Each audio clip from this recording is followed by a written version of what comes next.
Hello book lovers, and welcome back or welcome to Nat Cat's Bookish Cafe. Today I am here to do my mid-month wrap-up for the month of April. Alright, so we are exactly halfway through the month. It is the 15th of April today, so I will be going through all the books that I finished up to this point. I have completed a total of 7 books, 3 physical books, and 4 audiobooks. Once I go through my wrap up for those books, I will go ahead and let you know what I'm currently working on and what I'm still hoping to go or get through by the end of this month. Now, I will say that this month I have been doing weekly reading vlogs, and the first 2 of those should be up at this point. If you have watched those, then you probably already know all my opinions on these books. So I will try to remember to put like a little bit of a timestamp to show where I start talking about my future plans in case this first half is a little bit too repetitive for you.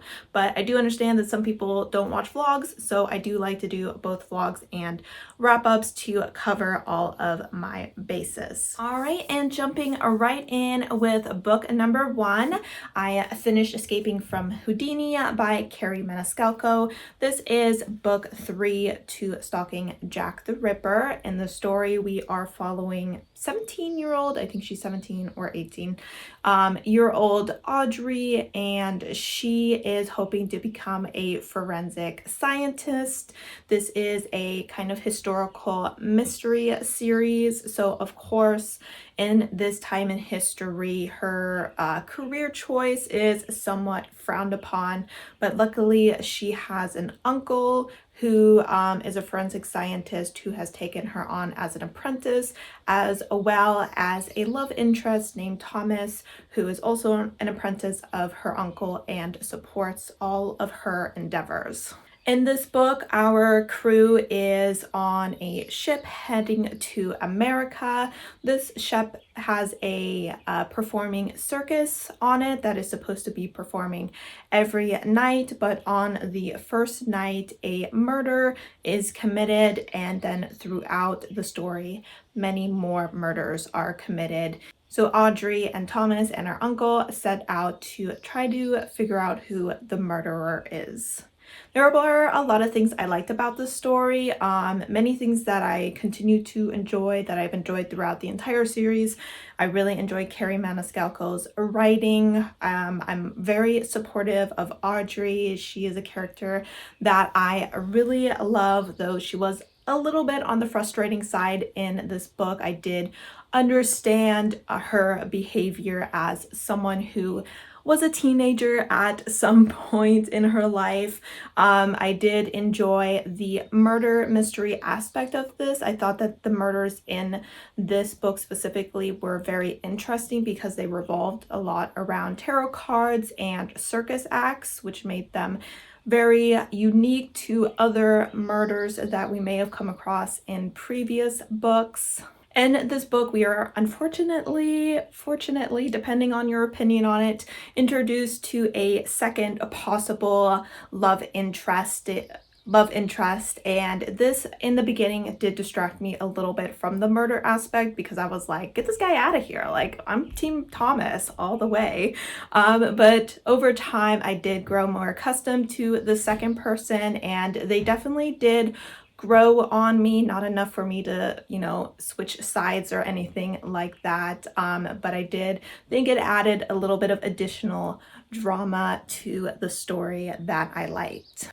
Overall, this was once again just a really fun story. Carrie Maniscalco was able to make me emotional. This isn't the first time that she brought tears to my eyes, and has gotten me very excited to read the 4th and final book in this series. The next book I finished was Cherish Farah by Bethany Merrow, and this was an audiobook that I listened to. It's kind of a thriller situation, I would say, though I would lean more towards suspense than thriller. In this book, we're following we're following Farah and her friend Cherish. They are the two only Black girls in their kind of private school, and Farah's parents have actually recently lost their home due to her mother losing her job. So Farah finds herself living with Cherish and her two white parents who adopted Cherish when she was a baby, and is trying to desperately hold on to control of this situation. Cherish and Farah have a very interesting, if not slightly toxic relationship, and Farah definitely shows signs of being possibly like psychopath or sociopath.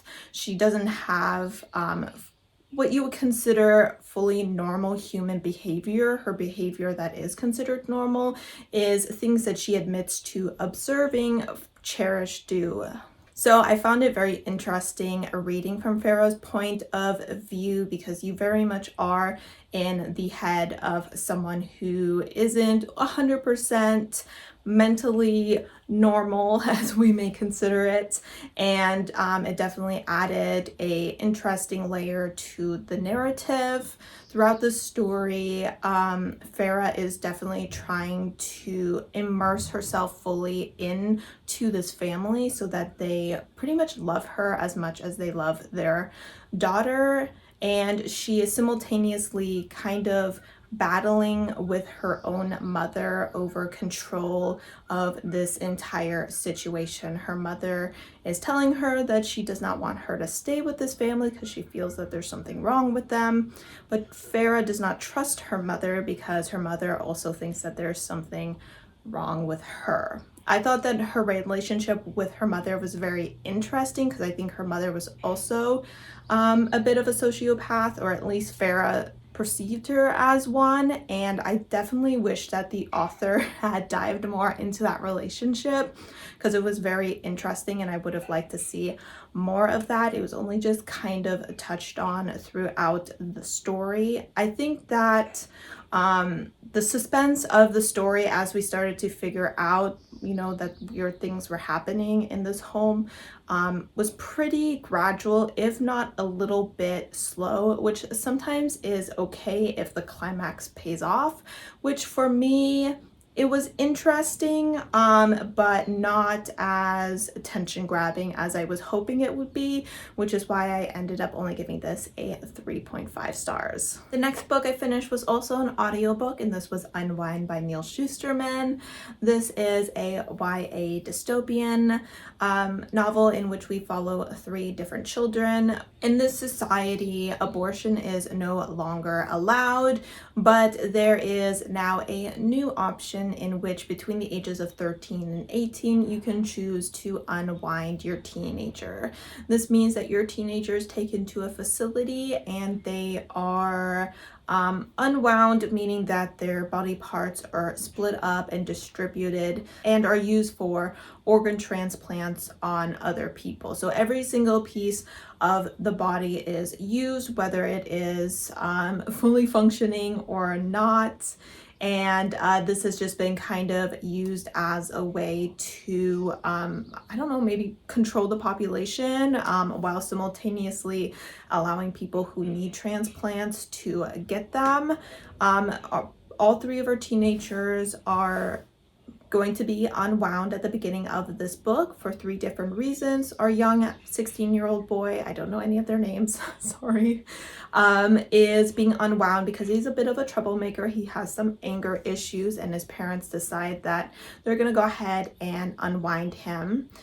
We also have a young girl who was raised by the state. A lot of people whose parents don't want them, but they weren't able to, get an abortion, just drop them off at the state.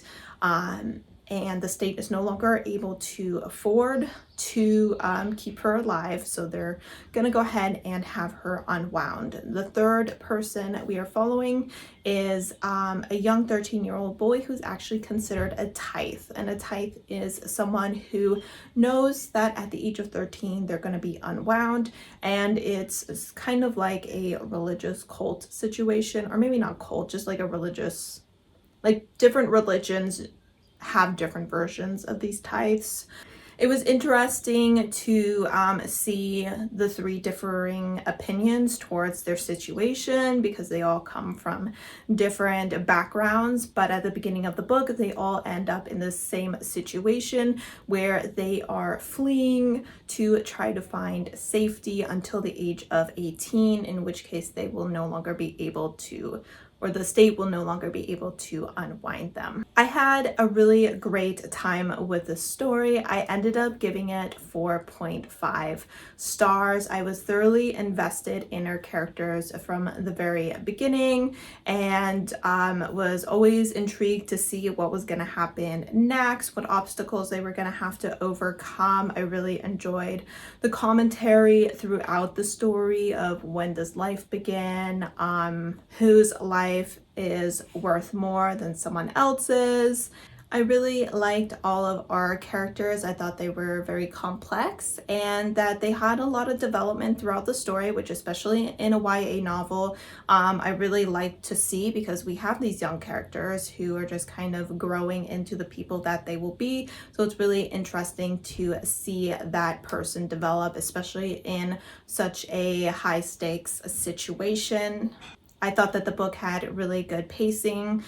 There was never a time where I felt like I was bored. I was always excited to see what was happening in the moment, but also to see what happens next. There was a part in the story where they explained the unwind process, and that was a very impactful part of the story. It was actually what bumped it up from a 4-star to a 4.5. I also really thought it had a climactic ending that really kind of culminated all the parties and all the building emotions throughout the story in a big bang of event, and I am interested in continuing the series to see where the author goes with this. All right, and for the fourth book I read Silver in the Wood by Emily Tesh. This is a very short little magical story about the Green Man. He's been living in the woods for about the last 400 years, and he kind of takes care of the woods and makes sure that there is a balance there between the woodsmen and the dryads, I believe they were called. And he is, for the most part, been incredibly isolated this entire time. One day, a new family takes over the land, and a young man named Silver arrives and starts interacting with our Green Man, whose name is Tobias. The Green Man's name is Tobias. Silver's name is Silver. I ended up giving this story 4 stars. I feel like the story, being as short as it is, isn't the most plot-driven story. It, in a way, was kind of vibes, and I thought that the vibes were very relaxing, despite the fact that there were some sinister things occurring within these woods. I really enjoyed reading this from Tobias's point of view. It gave it a very kind of homely feel because the woods were his home. I thought that the writing worked really well for this type of story. It was kind of whimsical and magical and a bit cozy, but also a little bit on the creepy side. So it had, you know, a good dark fairy tale feel to it. I enjoyed all the characters. I thought Silver was kind of quirky and interesting to read about. I also really enjoyed his mother. She was definitely a strong-willed woman who I had a lot of respect for in this story. And overall, I just thought that it was a enjoyable, quick read that provided a bit of escapism escapism and allowed you to immerse yourself in this kind of magical world. Next, I have a book that I'm just barely gonna touch on. I finished a nonfiction book, which was Beyond the Wand by Tom Felton. This is just talking about his life before and during and after being in the Harry Potter films. He was the one who played Draco Malfoy. Even in my vlogs, I didn't talk too much about this because I try not to talk about the Harry Potter world too much due to the transphobia that revolves around the author of this series. I don't have much to say about this book. Like I said, I thought it was decent, nothing too special about it. I'm usually not one who's overly interested in famous people. I did have a crush on him when I was younger, which is why I decided to give this a go, and it was of course fun to listen to his British accent, but other than that, I didn't really gain much from the story. I usually don't rate my nonfiction books, which was the case with this story as well. All right, for the last physical book that I read The Vanished Birds by Simon Jimenez. This is a sci-fi story that follows a young or middle-aged woman, I guess, called Nia, and she works on a transport ship that travels through time and space. So every time she goes to a planet to pick up a product and then returns to her original destination, for her it has been about 8 months, I think, but for this other planet it has been 15 years. So after doing multiple trips, of course everyone that she has known is long gone at this point, but she is okay with that because she has a bit of a unpleasant past. At the beginning of this boy, the planet that she visits to pick up products presents her with a boy that has fallen from the sky and asks her to take this boy back to her station to figure out what to do with him, because they don't know what to do with him. So she and this boy build a relationship throughout their journey to this station, and at this station they meet Fumiko. Fumiko is the mind behind these stations. She's a very intelligent woman, and she is working for the corporation that at this point is expanding throughout the universe and taking over these planets and turning them into pretty much production facilities where they have the planets focus on producing a limited amount of resources that the empire can benefit from. So this book definitely has a theme of colonization in it, but Fumiko is not the biggest fan of her company after working for them for about 1,000 years. She has been going in and out of cold sleep, so that's why she is still alive, though not fully mentally there anymore due to her being out cold for so many years at a time. However, when she finds out about this boy, she tasks Nia with taking him to the Fringe, which is an area that her company does not have control over, to protect him until he matures. This boy seems to have some sort of power that could potentially change the way space travel works. Now, this book is supposed to have some good found family aspects in it, which to a degree I definitely think it does. It definitely did not have enough for my taste. I had trouble fully connecting to any of the characters in this book. I would say throughout my entire reading experience of this, I liked the story, I liked the characters, but I didn't love them, and their pain and sorrow didn't evoke the kind of emotion in me that would happen with characters that I was fully invested in. Plot-wise, I did think it had some pacing issues. The first chapter of the book I kind of struggled through. Then my enjoyment increased, and then it kind of plateaued through the middle, and then it increased, and then I wasn't super satisfied with the ending either. So unfortunately, I ended up only giving this 3 stars. I definitely think that it's a very intriguing topic. I did read that this is the author's first full-length novel, which might have explained the pacing issues that were present in here, especially in the first few chapters. It very much felt like we were getting little snippets of short stories, which is what he seems to be used to writing, and then trying to mash that all together into a full-length novel, and it just didn't fully work for me. But I did think that he had really good writing throughout the story. There were definitely a few lines that really jumped out to me, so I would definitely be willing to check out some more of this author's work. All right, and for my final book, which I finished just yesterday, we have A Long Way to a Small Angry Planet by Becky Chambers, and I listened to the audiobook of this. This was everything that I kind of wanted the Vanished Birds to be when it came to found family within like a little spaceship floating out in space. I loved all of the characters present in this book. Our main character was Rosemary. Calling her a main character might be a little bit of a stretch, but the book starts with Rosemary joining the Wayfarer, I believe it's called, which is a spaceship that punches wormholes, allowing space travel. And she is running away from her past.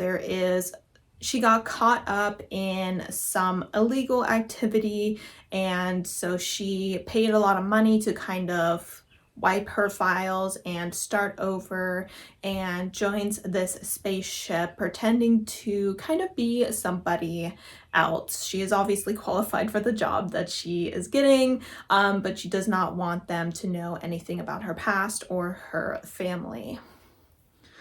Throughout the story, we watch as she gets to know the characters, and we get to know the characters as they interact with her, with each other, with other people on different planets. One thing I really liked about this book is that there were a multitude of alien species that had different cultures and beliefs and social normities, which is something that The Vanished Bird didn't have. It was just all humans. You may realize that I'm comparing the two books a little bit, but that's because I was actually reading them at the same time. And The Small Way to an Angry Planet just had everything that I would want in a sci-fi story. I really want to go to different planets where there are different aliens, and I want to go to ships where it's a marketplace filled with diverse creatures from all over the universe selling their wares. This book also had a ton of important conversations on things like war, on racism, on treatment of AI. I just thought that it had so many wonderful conversations, and that the characters were just so lovable, even the ones that weren't the most likable or the ones that we didn't see the most. I still found myself attaching to them and not wanting to let them go. This book did definitely evoke some pretty serious emotions by the end, made me tear up, both from grief as well as with joy. Overall, I think this is a very heartwarming story that packs a real punch, and I am definitely looking forward to continuing with the series.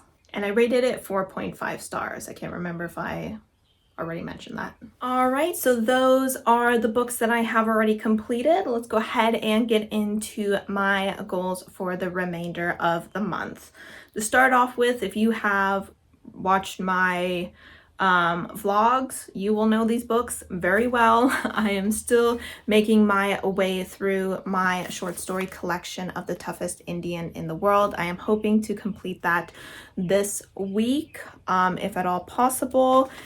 We also have my poetry collection that I need to get through, which I'm also hoping to complete this month. And finally, we have my nonfiction book. Now with this one, the goal is only to get to the 50% mark. So I still have about 100 pages to get through this month to achieve that goal. When it comes to physical reads, I still have quite a bit to go. And honestly, these books are a little bit chunky. So these are the books that are still on my TBR. These 3 do go towards Aurelium. The first one I'm looking to start this next week is Wolf Gone Wild.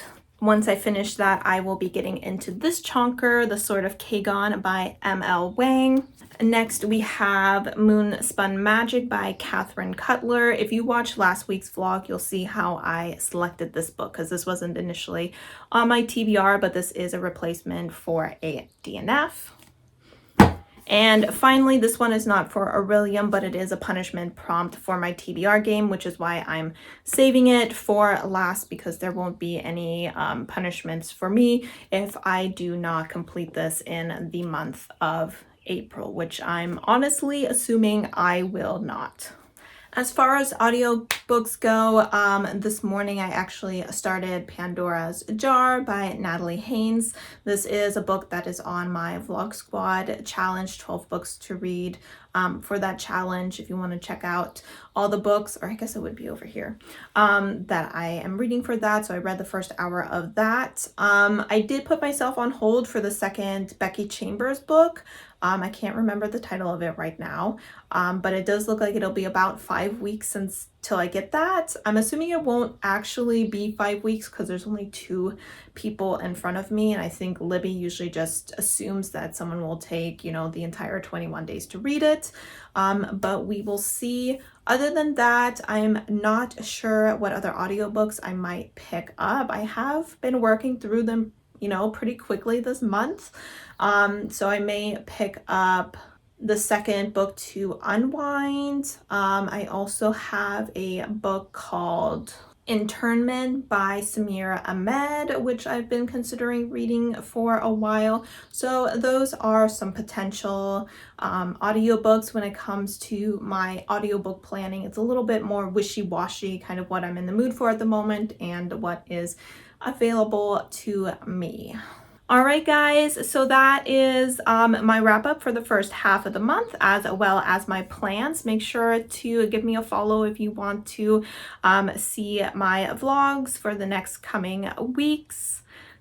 Let me know down below how your month is going so far, especially if you are taking part in the Aurelium Readathon. How are your classes going? As always, I appreciate your support and hope to see you next time. Bye!